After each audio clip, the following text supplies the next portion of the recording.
day, and welcome to the Q3 2026 FICO Earnings Conference Call. At this time, all participants are in listen-only mode. After the speaker presentation, there will be a question-and-answer session. To ask a question during this session, you will need to press star 11 on your telephone. You will then hear an automated message advising your hand has been raised. To withdraw your question, please press star 11 again. Please be advised that today's conference is being recorded. It is now my pleasure to introduce Dave Singleton. Please go ahead. Good afternoon, and thank you for attending FICO's third quarter earnings call. I'm Dave Singleton, Vice President of Investor Relations, and I'm joined today by our CEO, Will Lansing, and our CFO, Steve Weber. Today, we issued a press release that describes financial results compared to the prior year. On this call, management will also discuss results in comparison with the prior quarter to facilitate an understanding of the run rate of the business. Certain statements made in this presentation are forward-looking under the Private Securities Litigation Reform Act of 1995. Those statements involve many risks and uncertainties that could cause actual results to differ materially. Information concerning these risks and uncertainties is contained in the company's filings with the SEC, particularly in the risk factors and forward-looking statements portions of such filings. Copies are available from the SEC, from the FICO website, or from our investor relations team. This call will also include statements regarding certain non-GAAP financial measures. Please refer to the company's earnings release and Regulation G schedule issued today for reconciliation of these non-GAAP financial measures to the most comparable GAAP measure. The earnings release and Regulation G schedule are available on the investor relations page of the company's website at fico.com or on the SEC's website at sec.gov. A replay of this webcast will be available through July 29th, 2027.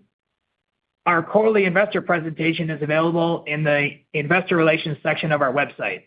We will refer to this presentation during today's earnings announcement. I will now turn the call over to our CEO, Will Lansing. Thanks, Dave, and thank you everyone for joining us for our third quarter earnings call. With another strong quarter, we are increasing our fiscal 2026 guidance. We reported Q3 revenues of $674 million, up 26% over last year, as shown on page 5 of our investor presentation. For the quarter, we reported $237 million in GAAP net income, up 30%, and GAAP earnings of $10.45 per share, up 41% from the prior year. We reported $277 million in non-GAAP net income, up 31%, and non-GAAP earnings of $12.18 per share, up 42% from the prior year. We delivered free cash flow of $370 million in our third quarter. Over the last 4 quarters, we delivered $961 million in free cash flow, an increase of 28% over the prior 4-quarter period. In Q3, we returned significant capital to shareholders through share repurchases, with repurchase spending exceeding 3 times the historical record quarter. Including our accelerated share repurchase plan, we bought back $1.96 billion, or 1.705 million shares, at an average price of $1,149 per share. At the segment level shown on page 6, Score segment revenues in our third quarter were $459 million, up 41% versus the prior year. While B2B scores were the key driver of growth, we also experienced continued growth in B2C scores. In our software segment, we delivered $215 million in Q3 revenues, up 2% year over year. Results included 66% platform revenue growth and a 25% decline in non-platform revenue. Steve will provide additional revenue segment level details later. Beyond the financial results, we continue to make meaningful progress against the strategic priorities that position FICO for long-term growth. With more than 70 years of innovation, FICO has been the trusted backbone of high-stakes decision-making, turning data into intelligence and intelligence into better business outcomes. That leadership continued this quarter with the GSE release of the FICO Score 10T datasets and Ultra FICO general availability. Fannie Mae and Freddie Mac recently released expanded historical level datasets for FICO Score 10T, enabling mortgage ecosystem participants to independently evaluate credit score performance using real-world GSE mortgage data.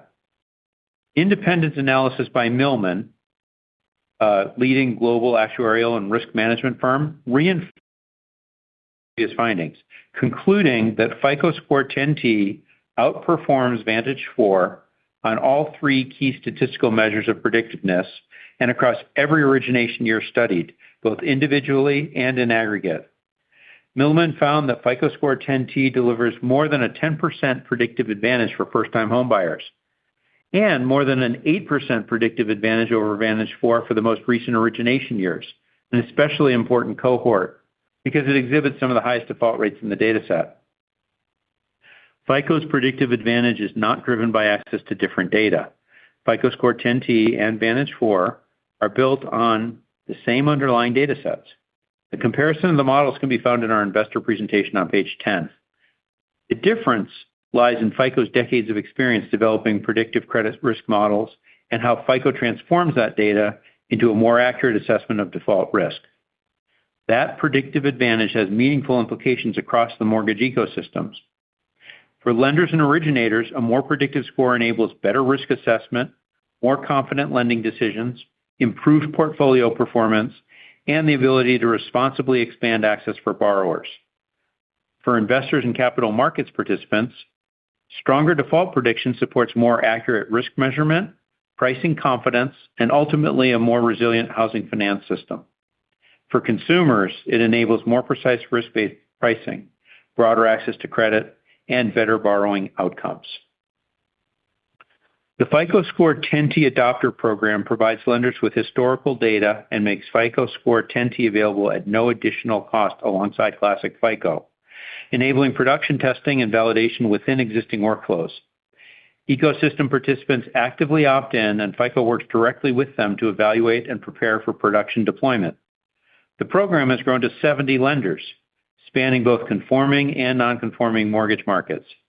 The program now represents about 55% of the volume generated by the top 50 mortgage originators, $587 billion in eligible annual originations based on 2025 HMDA data, and more than $1.87 trillion in eligible annual servicing.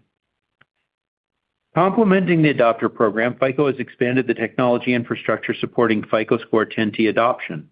To further streamline implementation and deployment, FICO Score 10T is now integrated into Optimal Blue's market-leading mortgage platform and LoanPass's automated product pricing and eligibility platform.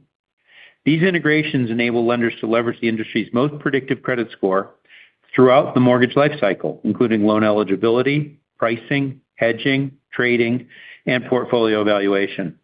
This allows lenders to adopt FICO Score 10T using the platforms and workflows they already rely on today. Now, turning to Ultra FICO, we recently announced the general availability of the next generation Ultra FICO score, developed in partnership with Plaid. The new score combines the FICO score with consumer permission cash flow data from Plaid's network of more than 12,000 financial institutions, giving lenders a more complete view of credit risk on the same score scale they already use today. Our initial target market for this score is subprime and near-prime consumers across card, personal loan, and auto lending. Our analysis shows that 79% of non-prime applicants with a history of positive account balances saw higher scores under Ultra FICO, reflecting the score's ability to recognize positive financial behavior that isn't captured by traditional credit file data for this population. We also found a 7% relative increase in approvals with no incremental risk and a 15% relative performance lift for prime applicants with limited credit histories, showing that predictiveness improves beyond what traditional credit scoring alone can capture. Since general availability began just this past May, we're still in the early days of adoption. A pipeline of lender interest exists today. As we continue to build that pipeline, we expect to onboard clients for testing. Another strategic priority is the FICO Mortgage Direct Licensing Program, which is still under review by the GSEs. This remains the key milestone for the program to go live and for lenders to realize cost savings through performance model pricing. Lender interest in the program remains strong, and we continue to expand reseller participation. We signed direct license agreements with partners and resellers representing about 60% of mortgage volume, and we're in active negotiations with the remaining material resellers that would bring us closer to 90% of mortgage volume once finalized. This past quarter, we hosted FICO World 2026, where customers and partners echoed a consistent theme. AI adoption is accelerating at an unprecedented pace, reshaping how businesses operate and how consumers interact with financial institutions. Three structural forces are driving this shift: the need to operationalize AI at enterprise scale, rising regulatory demands for governance and explainability, and evolving customer expectations for personalized real-time decisions as AI agents emerge. For our customers, the real challenge is not investing in AI or experimenting with AI. It's turning their AI investment into business outcomes and measuring business value while keeping every decision governed, explainable, and auditable.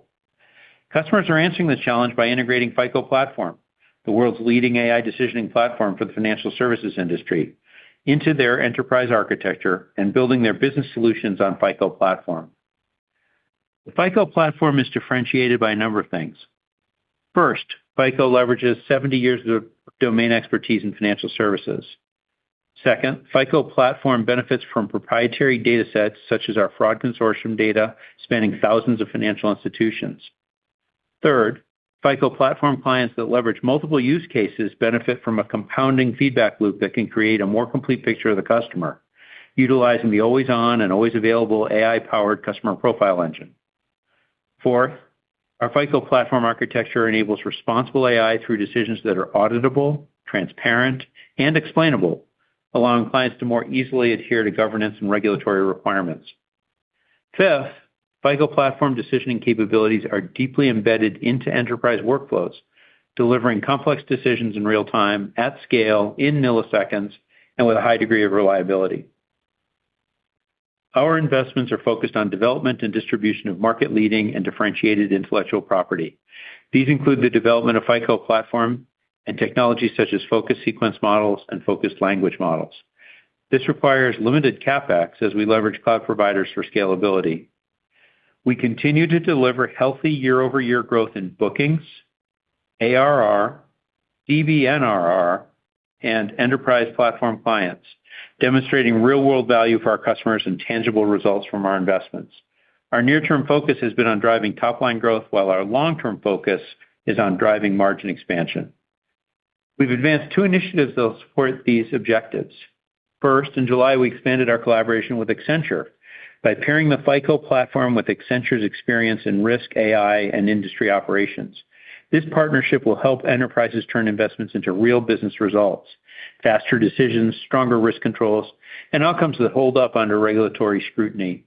Our immediate focus is go-to-market and enablement with a phased-in geographic rollout.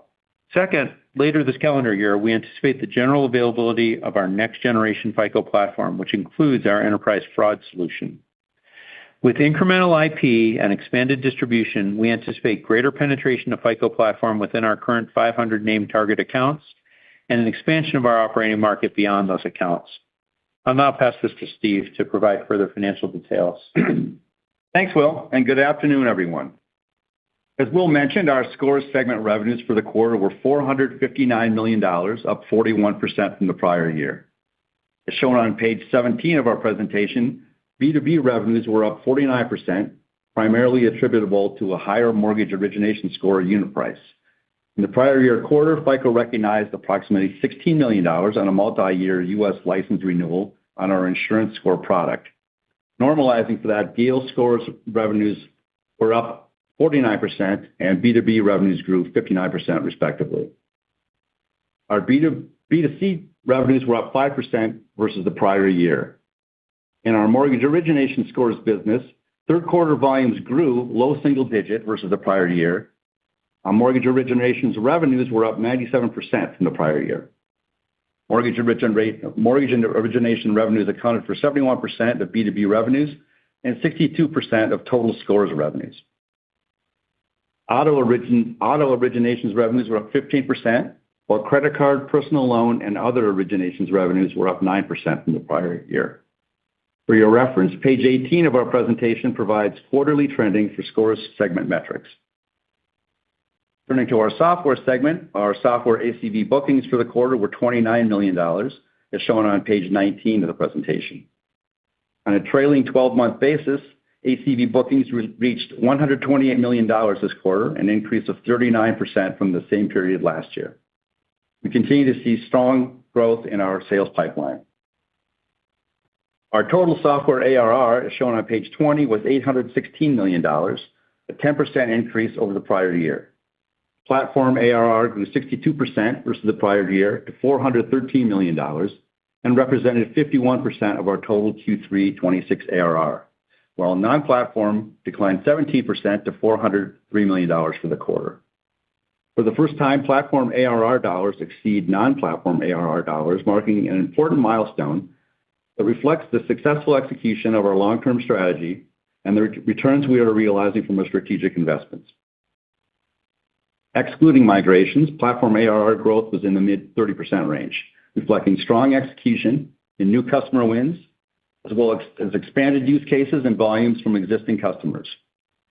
In our non-platform business, ARR declined year-over-year, driven mostly by migrations and, to a lesser extent, end-of-life products.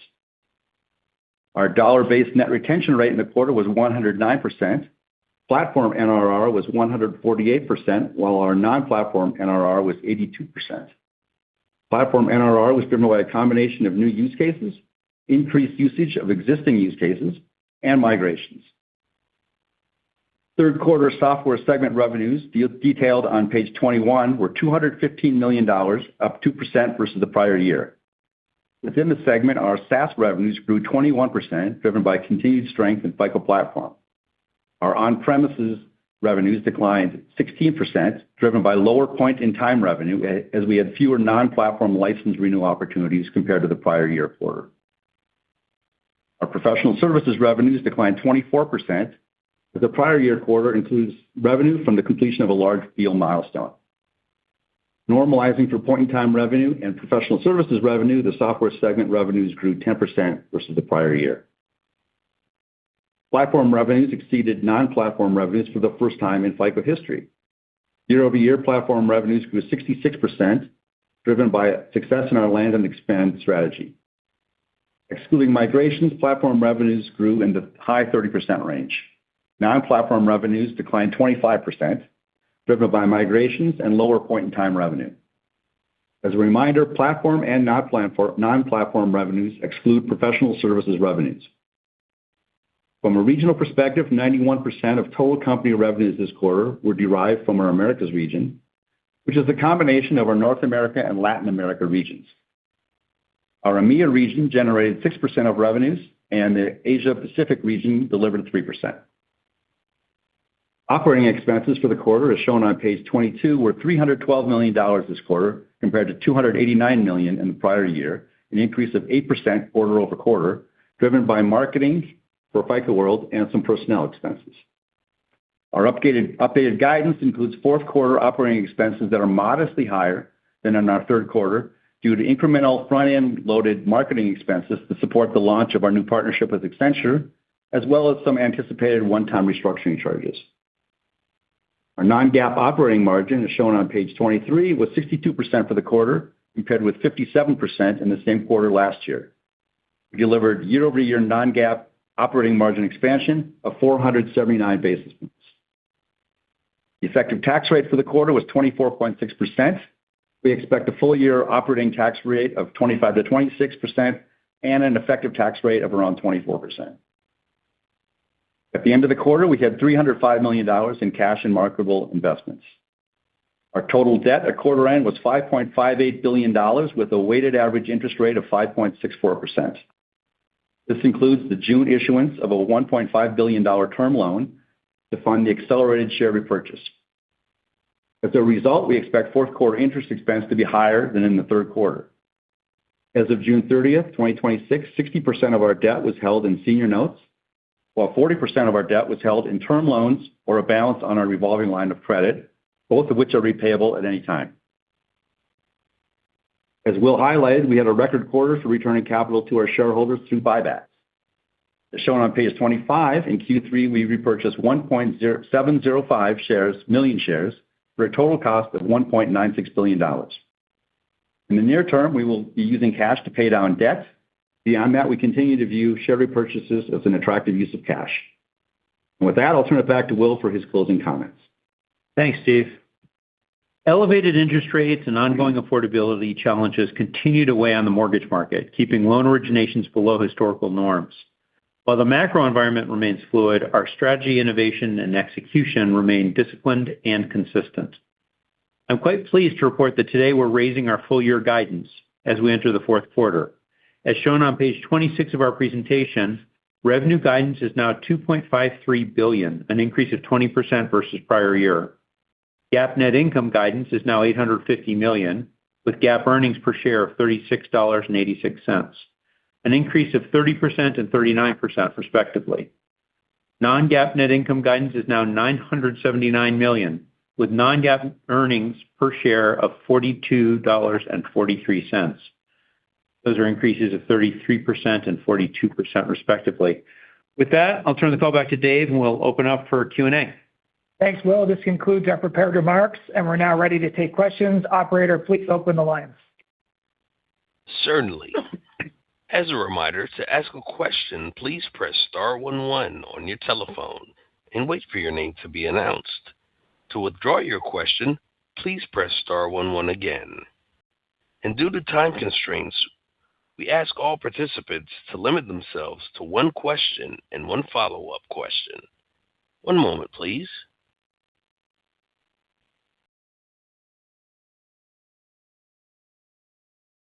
And our first question comes from the line of Manav Patnaik with Barclays.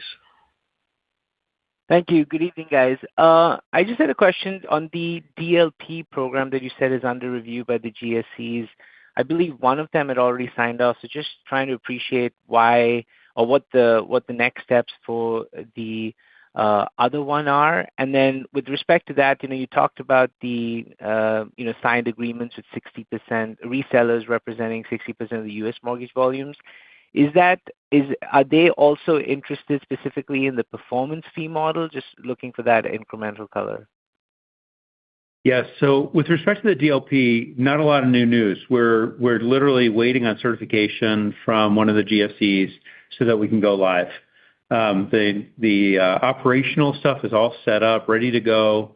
And as we've pointed out, we have agreements already covering 60% of the reseller volume. We are also very close to signing 2 additional resellers. So we're literally waiting for their okay. In terms of interest from the resellers in the performance model, yes, there's significant interest in the performance model, and we and they are anxious to get it out into the marketplace. We think it's be very beneficial. Okay, and then just on the release of the 10T data, just curious, I don't know if you guys have had any feedback worth sharing from the industry or your clients in terms of that versus the other alternatives out there. Thank you. Well, they now have an opportunity to test the 10D data, as provided by the GSEs, and although we'd like to see 10T approved sooner rather than later, there is kind of an elapsed time between releasing the data and doing the analysis and then approving 10T. There's a lot of interest, and as you know from my earlier remarks today, third parties like Milliman and others have done the analysis, and 10T is more predictive than Vantage, pure and simple. And so there's a lot of market demand for it. Thank you. And our next question comes from the line of Jason Haas with Wells Fargo. Hey, good afternoon, and thanks for taking my questions. As you know, there's now some data out there that shows VantageScore gaining some share in the MBS market. I'm curious, from the lenders that are in that pilot program, are you seeing them drop FICO pulls at any point in the mortgage process, or are they simply pulling the same number of FICO scores and just also adding in a VantageScore, and then maybe when it's time to submit that loan to the GSE, they're submitting with a VantageScore? Thank you. Yeah, Jason, that's a very good question. So, just a bit to take a step back, that we're not crazy about lender's choice as a policy. We think it's bad policy because it encourages gaming. And that's the primary reason that one might consider buying a VantageScore, is to try to deliver to a consumer a better rate when some of the time the VantageScore produces is higher than the FICO score. So we knew that gaming was going to happen, and that's what we're seeing is that it is happening. And to your specific question, are we seeing volume loss? No, we are not, which suggests that they're pulling both scores. And you have to pull both scores if you're going to try to do the gaming. You need both scores to figure out which one is going to deliver a bigger benefit to the consumer. So there's not a lot of surprise in what we're seeing. You got a two-score system, which has its own kind of structural problems. You have the gaming that you would expect. You have the most sophisticated, biggest players experimenting with it. But I guess the thing to remember is you need to pull both a FICO score and a VantageScore if you're going to do the gaming. A VantageScore by itself doesn't really get you there. And I guess just to round it out, we're not seeing volume loss. So I don't think it's instead of the VantageScore is additive to the market, makes the market bigger. Got it. That's very helpful.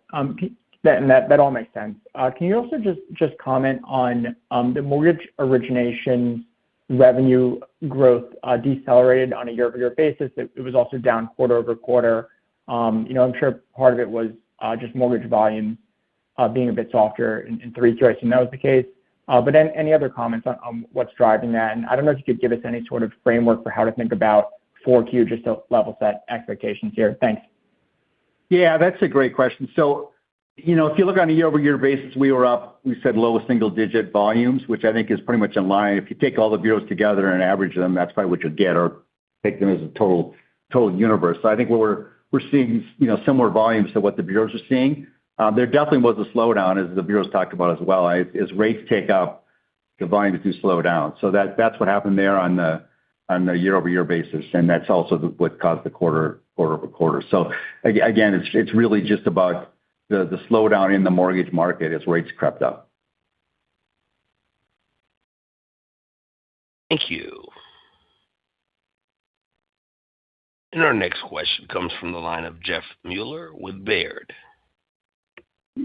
Yeah, a follow-up on that last question. Maybe this is just rehashing old news, but the 127% growth that you had last quarter, it was always hard to get there based upon market volume and based upon a $10 versus $4.95 price. So was there anything else that was inflating that number, or is there anything like timing? I know it's an annual calendar year rate card, but anything on when timing of the pricing actually took effect last year versus this year, or anything like that? Yeah, I think there's some of the timing piece, and I think there's some of how, maybe our quarter cutoff versus what the bureau quarter cutoffs are. And when you have markets that are moving very rapidly, when rates are moving, you can have every week could have different kind of volumes. I think you might see some of that. We don't have access to what the bureaus, the data, their underlying data that they report, so I can't tell you. All I can tell you is the scores that were pulled by us on a year-over-year basis, and what we charge for them. So that's really it. I think if the shorter you parse apart the segments, if you get down to week by week, it's probably even less, or month by month, there's less correlation, and especially when the markets are moving like they are. But over time, it all works out. But there are some quarters here and there where you see anomalies like last quarter was. Okay. That's it. Thank you. Thank you.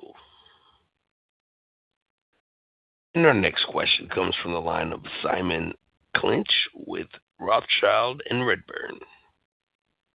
Hi, thanks for taking my question. I was wondering, if you could talk, you mentioned that, of course, you're not seeing any volume loss. I'm just wondering, given you are pretty much all of the market, how easy is it for you to actually monitor any sort of evidence of volume loss in that regard?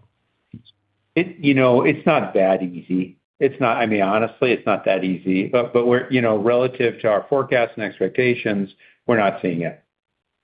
And I think you can see that in our numbers for the full quarter that we just did. The volumes we saw are pretty much in line with what the volumes that the bureaus reported on a year-over-year basis. So we're pretty confident in that. But we triangulate on a lot of different factors. We see, mortgage, public mortgage data. So we try to triangulate as much as we can.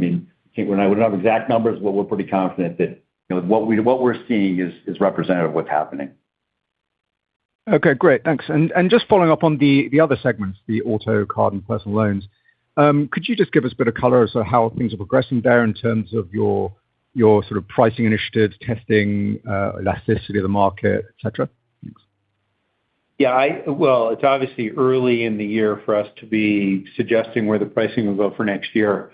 As you know, we are constantly exploring where and how to get revenue growth. Each year we get a little bit better at getting more precise, more surgical, identifying the pockets where it creates the least amount of pain, has the least amount of market reaction. We're obviously working our way through those things this year, as we always do. No final decisions have been made about any of the sectors, frankly, about mortgage or auto or card or personal. I mean, it's early days. Yes, lots of analysis going on. Our pricing team, our strategy team are working on all these things, but really nothing to share with you right now.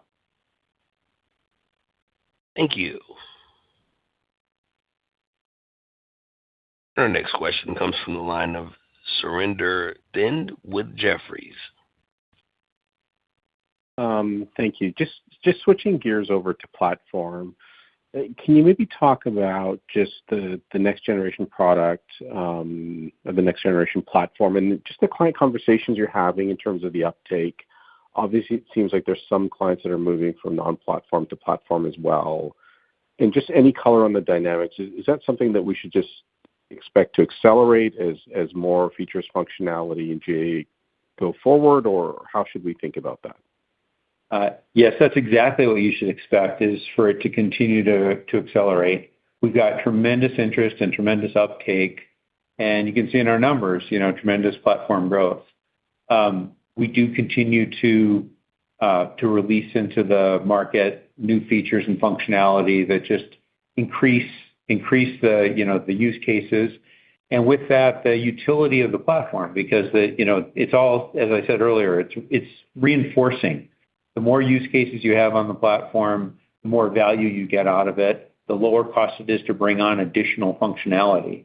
Our whole land and expand strategy is built around that. It's like get started and then work with our customers to get the full benefit out of it. We absolutely see more growth. I guess just following on from that is, now that platform is larger than non-platform, and you're also seeing some volatility from the licensing component, would you start considering end of life certain products at this point, or how do we think about that? Yeah, no, that's important to understanding the strategy here. Yeah, absolutely. We've talked in the past about our end of life and our migration strategy, and in quarters past, what we've said is that we're not forcing migration, we're not cannibalizing legacy to achieve growth in the new platform, and that remains true. However, there's a tremendous benefit to FICO in simplifying our product set, our catalog, and we have some products that are old in the tooth that really should be end of life.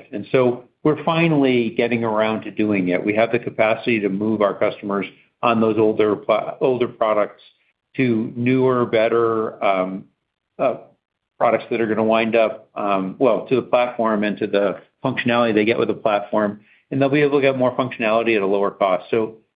Long answer to your question, but yes, we have an active end-of-life strategy that we're working through. Thank you. Our next question comes from the line of Ashish Sabadra with RBC Capital Markets.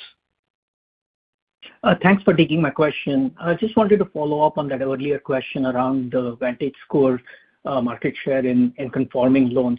If we look at some of the bigger players there, particularly UWM and Rocket, the market share for VantageScore seems to be closer to 20%. I understand it's both pulls initially, but are they still using both pulls when they close the loan? And also the pace of adoption, how does that compare to what your expectations were? And how do we any thoughts around what FICO can do to regain its the market share? Thanks. Yeah. I think, first of all, we have a week of numbers that have a two handle on them. Okay. It will take some time for us to really digest and see what the steady state is. That said, we don't anticipate a lot more than the 20s, or we don't anticipate more than the 20s for Vantage share, because, as I said earlier, it's really tied to the gaming. When you do the math on what percent of the time a consumer is advantaged by using a higher Vantage score than a FICO score, that number, which in our minds represents a theoretical maximum, is in the 20s. I think we'll just have to wait and see how things play out. I think it is a reality that Vantage is selling scores or sending them along with FICO scores, I should say. Gaming is a reality, and we're going to have gaming. I mean, the rules of the road, the environment that we're operating in is a gaming environment. The FHFA has put it in place. The GSEs have accepted it. That's the world we have. I think we should all do our own math, but I can tell you our math says that the number is in the 20s. That's very helpful color. From a pricing strategy perspective, is there things that FICO can implement to help influence that going forward, or does that change your pricing strategy for 2027 or going forward? Thanks. Well, of course, there are many, many things that FICO can do, and we're not in a position to share them on this call. Of course, we have a lot of work going on in the strategy, for everything we do, for how we monetize our IP, for how we set our prices, for what features and functionality we put in the products. All of that is on the table. We have lots of degrees of freedom in how to respond. Thank you. Our next question comes from the line of Faiza Alwy with Deutsche Bank. Yes. Hi, thank you. First, I just wanted to ask about the revenue guidance raise, because it seems like it was pretty significant relative to what it should be this quarter. I'm wondering if there's anything out of the ordinary. Maybe you're expecting some licensing revenues in the fourth quarter, or maybe you had previously assumed the direct program would come through and that might cause a lag in revenue. Just a bit more color on what led to the revenue guidance raise. Yeah, I think it's more the latter. I mean, we had planned that if the DLP was to go live with the performance piece, that we would push some revenues out, more revenues out. As the year goes along, that hasn't happened yet. There's that piece. I think, frankly, actually, the mortgage market has been better than what we had originally guided to, and our volumes are better than what we had originally guided to. There were a lot of concerns about rates. The rates haven't gone down, but they haven't gotten worse. The mortgage market's held up fairly decently. For a period of time, it actually popped a little bit, but now it's back to kind of low single-digit growth. That's really where it's coming from. Okay, understood. Thank you. Just to follow up on the Vantage pilot, I guess with 10T sort of in the picture now, how are you thinking things will evolve? Are you anticipating a separate pilot for 10T? Would lenders pull kind of all three scores for gaming purposes? Just curious on how you expect things to evolve from here. Yeah, that's a great point, Faiza. It really is, because if we have a 3-score market, then there's an incentive to pull all 3 scores and see which one produces the best outcome for the consumer. How it will actually shake out, it's hard to say, but it's hard to imagine retiring Classic, not anytime soon. Most likely 10T will come into the mix, and you'll have Classic and Vantage and 10T. You're absolutely right. I mean, that's a kind of a score shopping environment.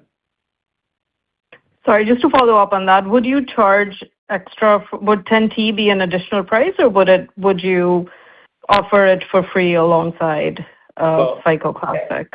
As you know, today we have a tremendous amount of volume in our 10T pilot program, right? 55%, I said earlier. 10T is increasingly being used. 10T is the most predictive score. If you care about credit risk, 10T is the answer. If you care about gaming, 10T might be the answer some of the time, Classic might be the answer some of the time, and Vantage might be the answer some of the time, and that's a gaming world. In terms of how we price it and how we bundle it, today, as you know, we bundle 10T with Classic, and if you pay for Classic, you get 10T free. And I would imagine we would continue to do something like that because we want to encourage adoption. That said, we have not made final pricing decisions. Everything's on the table. One could easily imagine a revenue jump at FICO if we were to charge separately for the two. But that's not the current plan. The current plan is more of a continuing with the bundle as we have it today. Thank you. And our next question comes from the line of Alexander Hess with JPMorgan. Hey, guys. Hope you're well. Want to maybe ask about, we'll start with the 10T question, of course. There have been a bunch of analyses out there, of Classic FICO versus Vantage, and whether or not there is a meaningful coupon differential, at obviously, when you look at one Vantage score at a certain given number, say at an 800, of course, there's a differential versus a FICO at 800 for a mortgage loan, given the presumably shadow LLPA grid that exists for them. But then when you correct for those sorts of factors, it seems that a lot of the spread goes away, at least by some of our team's analysis. How do you think about the mortgage level and then the pool level spreads for firms that are using the competitor score? Yeah, that's a great question. And frankly, I'd refer you back to your own MBS traders to really get the insights there. But, as a matter of theory, there's a lot less history with Vantage. Vantage has never been through a down cycle. And so there's more uncertainty around it. And so investors, if they're rational, should analyze paper that's not as well understood. So that's the theory behind the 30 basis points estimate that we've kind of talked about in the past.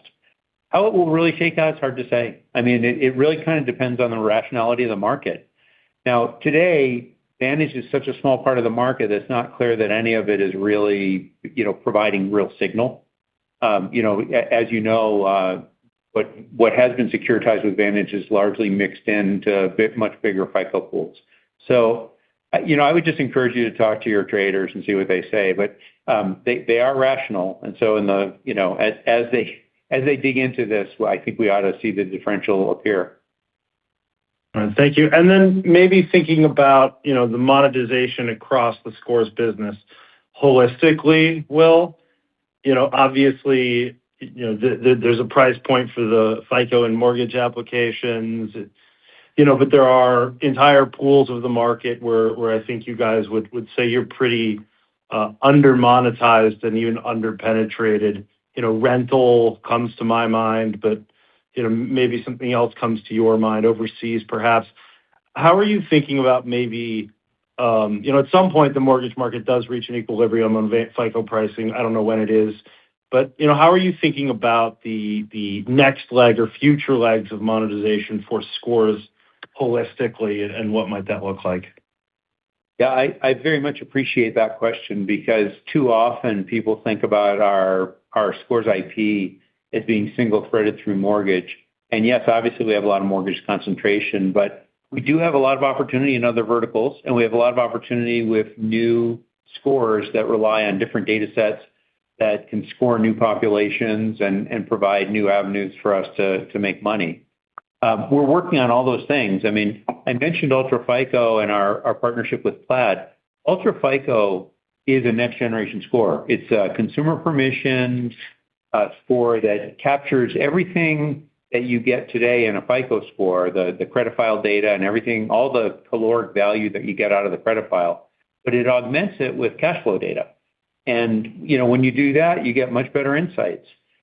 So that's very much a next generation score. It's not widely adopted. We're just getting going now, and you know that the adoption curve for new scores, it can take 4 years for a new score to really get established. So we are very much driving ahead with UltraFICO 2. There's an UltraFICO 3 that's being readied that has some additional functionality. So that's one example. But there's also FICO 11 in the lab. So we're constantly innovating, constantly trying to figure out how are we going to get a little more signal. There really are limits to how much more signal you can derive from the credit file. I mean, that it's been pretty well picked over. So we tend to focus on other data sets to get more predictive power. Thank you. And our next question comes from the line of Kyle Peterson with Needham. Great. Good afternoon. Thank you for taking the questions.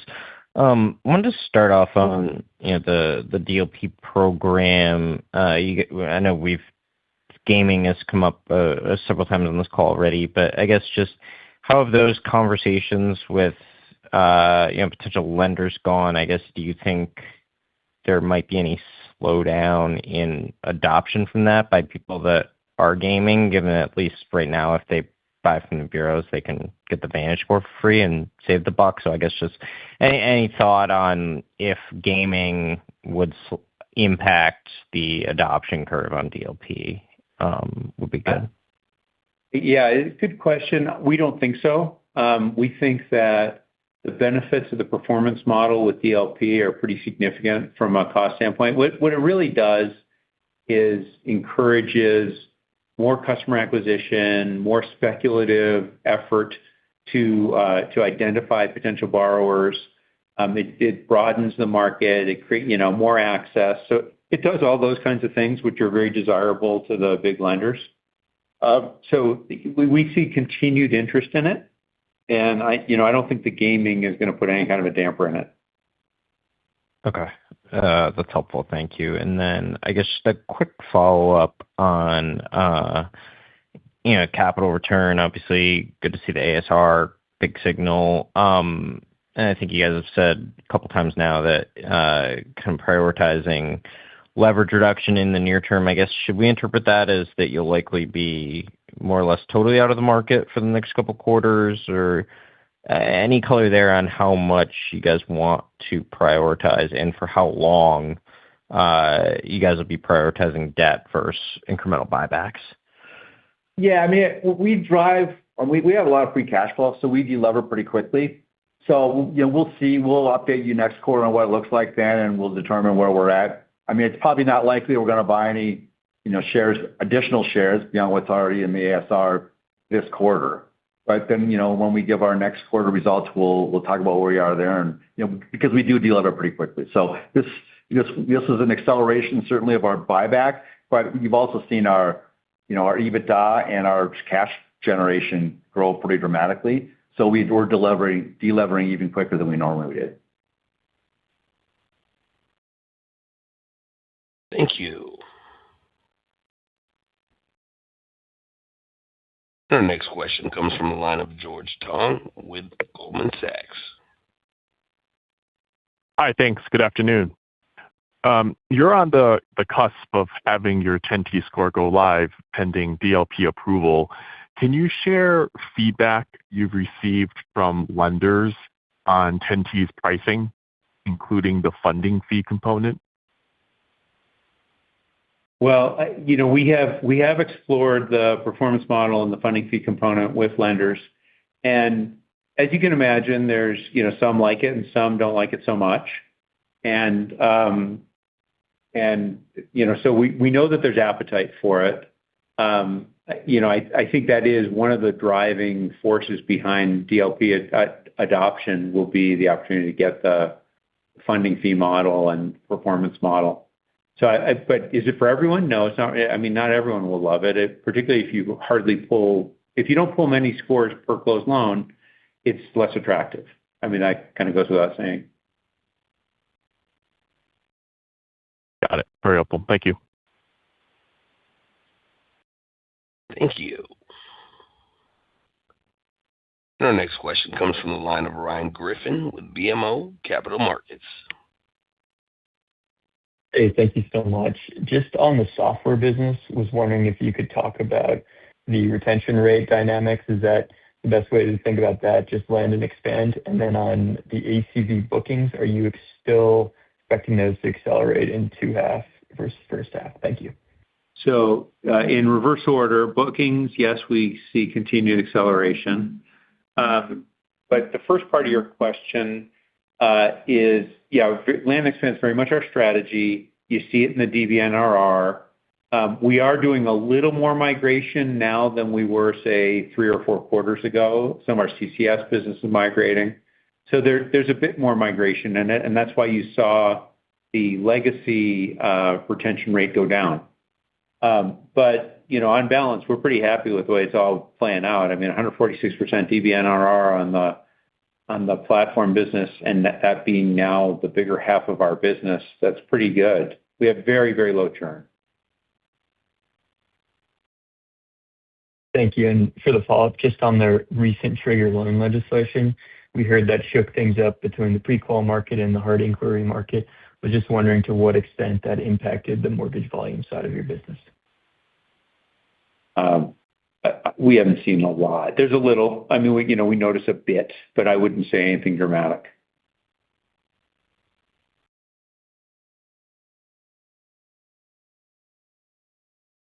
Thank you.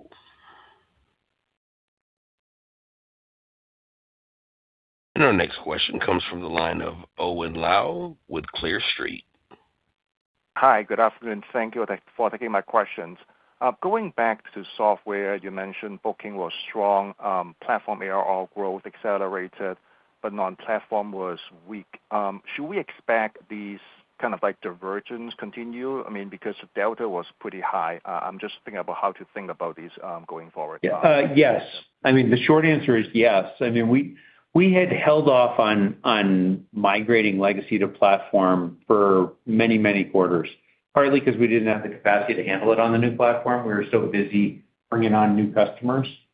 But you know, again, kind of going back to one of the earlier questions about end of life, there really are some legacy offerings that ought to be wound down over the next several years. And we're actively doing it, and we're going to give our customers a better alternative on the platform. So yes, I would say you will continue to see the divergence that you're seeing right now. I mean, we don't think it's a bad thing. You know, as long as on balance we're going up, I think we're pretty happy. We will have continued migrations. We have a plan for migrations. We have a team that makes sure that they go smoothly. But all that said, I don't want you to get the impression that the growth in platforms being driven by us cannibalizing the legacy, because the truth is our pipeline is growing. It's expanding, it's growing. The land and expand strategy works. We have a lot of new. But unlike a year ago, 2 years ago, some amount of the platform growth is coming from migration.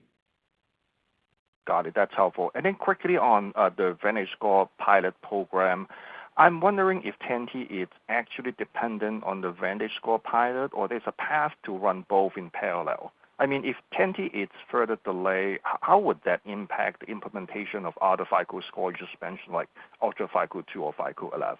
Thanks. Well, so, you know, obviously the FHFA and the GSEs are going to have to decide when they approve 10T. I mean, it's approved, but when they accept it, right? That's on them, and that's their schedule. That said, we know that 10T is absolutely the best score in the world for measuring credit default risk. And you're seeing it in the non-conforming market. You're seeing tremendous adoption of 10T in the non-conforming market. And so, you know, to the extent people care about credit default, 10T is the answer. You know, when the GSEs and the agency side decide that they want to mix that in is up to them. I think that they are actively working on it. I think they want it out there. It's going to take a certain amount of time for them to get comfortable. They just released the data, so it's going to take them a little while. Thank you. And our next question comes from the line of Scott Wurtzel with Wolfe Research. Hey, good afternoon, guys. Thank you for taking my question. Just one for me on the direct license program and in terms of the remaining resellers that are still out there to be signed up. Just wondering if you can give us kind of an update on where the process stands with those two and maybe what's unique about them that's maybe taking a little bit longer. Thanks. We have two big ones that are signed. We have two big ones that are almost signed, very, very close. And then we have the tail. So that's where we stand. We're pretty close. Cool. Thank you. Thank you. And our next question comes from the line of Sean Kennedy with Mizuho. Hi, thanks for taking my questions. On software, I was wondering how impactful partnerships like Accenture are for platform growth. Does this significantly help FICO Platform's customer reach? And is there any particular type of customer that you're targeting in terms of geography or size? Sean, thank you for that question. We have talked for many years about FICO's challenge in distribution. We're IP rich and distribution poor, and we've always had so much more IP than we can sell with our direct sales force.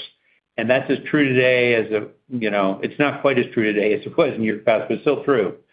And so for several years now, we've been very focused on how do we partner with SIs who can take our IP to market with us, for us, different approaches.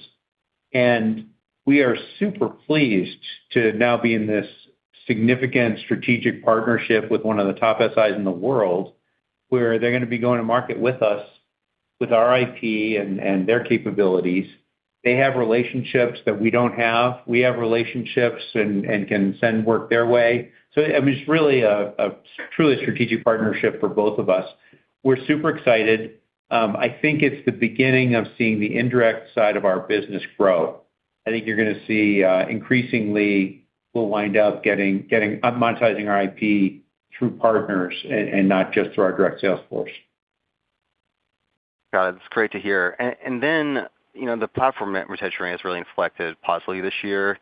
Is it partially due to AI and FICO's capabilities there, or are there certain platform products that are growing significantly faster than other ones? Just repeat the first sentence you said. It just got muffled on our side. Oh, sorry. I was saying is that with the net retention rate of platform, like in this trajectory, is it partially due to AI and FICO's capabilities there, or are there certain platform products that are growing, significantly faster than others? So I would say yes and no. So it's not yet because of AI, although we have lots of AI coming in the platform.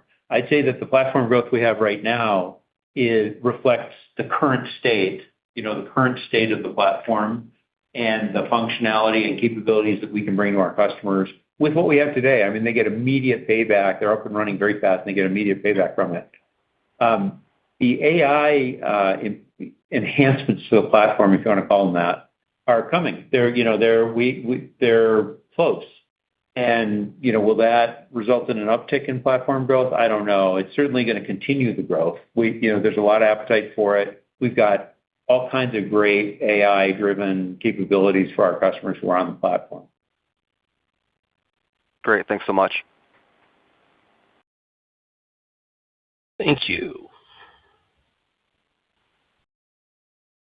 And our next question comes from the line of Curtis Nagle with Bank of America. Terrific. Thanks so much. Will, maybe it's just a question for you, just following up on all the commentary in terms of gaming, potential gaming in the system. I guess, anything you're seeing anecdotal, whether it be, discounts placed on Vantage securitized loans, maybe that's a little hard to see because of commingling, but just, anything else, that, you think is suggesting that that's occurring in the market.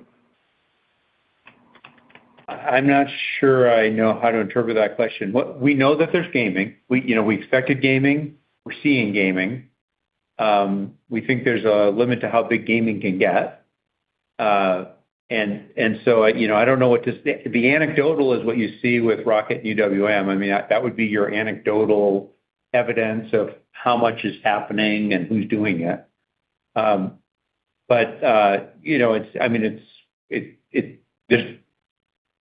It is a reality that there will be gaming. I mean, the structure that's been put in place invites lenders and originators to score shop, and so they will. Okay, thank you. Thank you. And our next question comes from the line of Craig Huber with Huber Research Partners.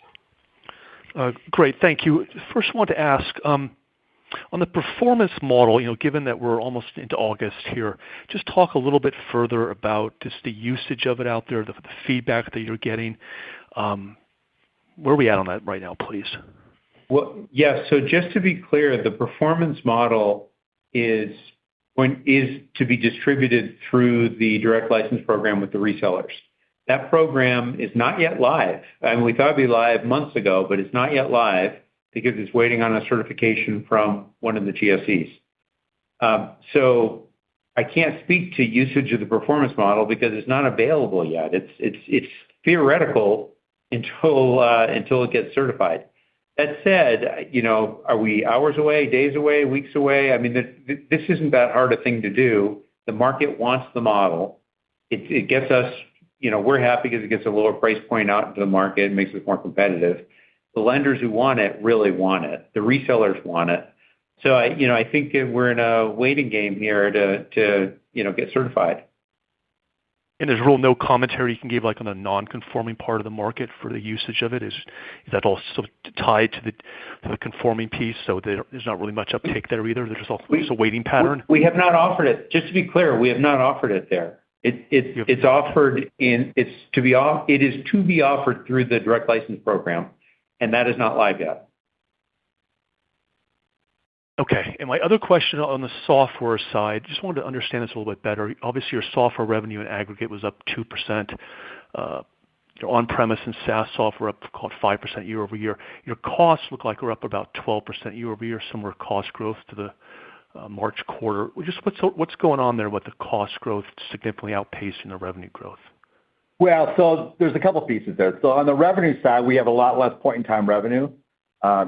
Significantly less point-in-time revenue. So that's essentially revenue that it's lumpiness, but there's still a little bit of that lumpiness in the model. We have less of it than we had in the past, and we'll have less going forward. So there's that piece.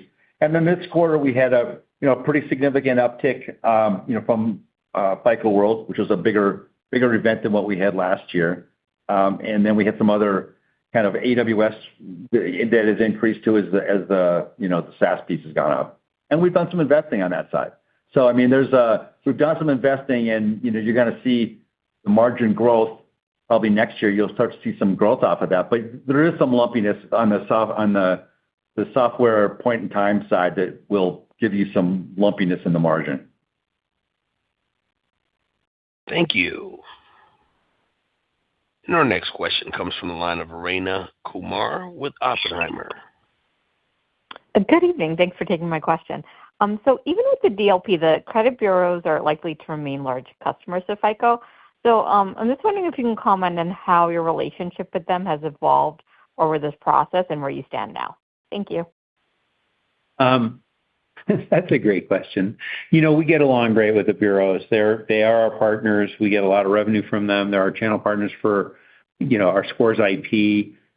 We sell into lots of other verticals with them, and it's been a strong, healthy relationship. And then particularly with Experian, we have a big consumer business together. So I would say healthy and strong relationship. But at the same time, we're now competing in mortgage scores, and that's not a secret. We're obviously doing it. They've been pushing Vantage for 20 years, and now they're finally getting a little bit of traction in mortgage because of the Lender Choice program. And so, is that a thing that stands between us and being the best of friends? Yes. I would say the relationships are strong, healthy, and we will compete in this space.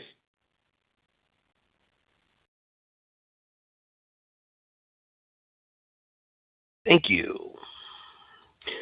Ladies and gentlemen, thank you for participating. This does conclude today's program, and you may now disconnect.